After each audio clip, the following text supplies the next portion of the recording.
drawing of a conduction force generator, previously known as an ambient energy generator, but it uses conduction force,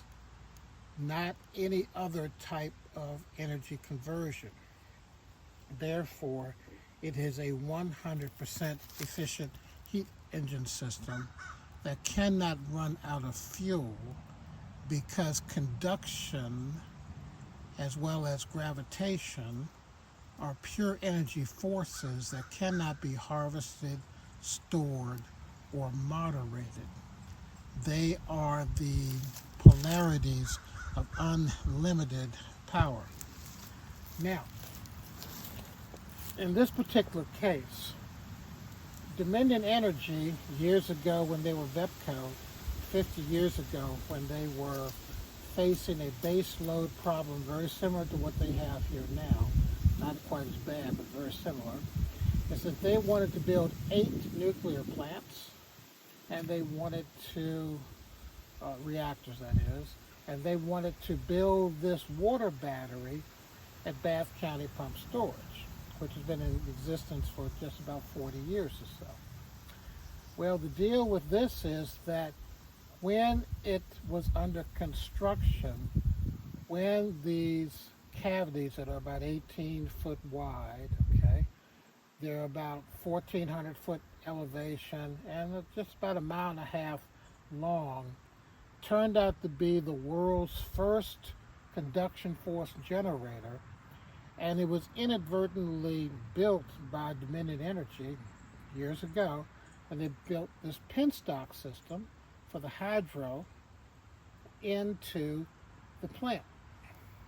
Now, because of this, this became the heat radiator for heat energy from underground to move up this channel in the winter time and produce suction so great that it was hard to even open the penstock channels right here. But in the summertime, when it was above 55 degrees, this same penstock heat engine system would cool any air that touched it, and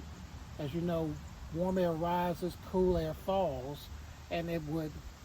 produce a kinetic energy flow this way. So depending on the weather, half the year air flowed down this shaft, the other half the year it flowed up this shaft, okay? Now, the reason this is so important is this is a bidirectional conduction force generator. But if you use the same thing that Dominion Energy built at Bath County Pump Storage, and you took the same configuration and you applied it to Lake Anna, whose temperature is always above 55 degrees on the warm side,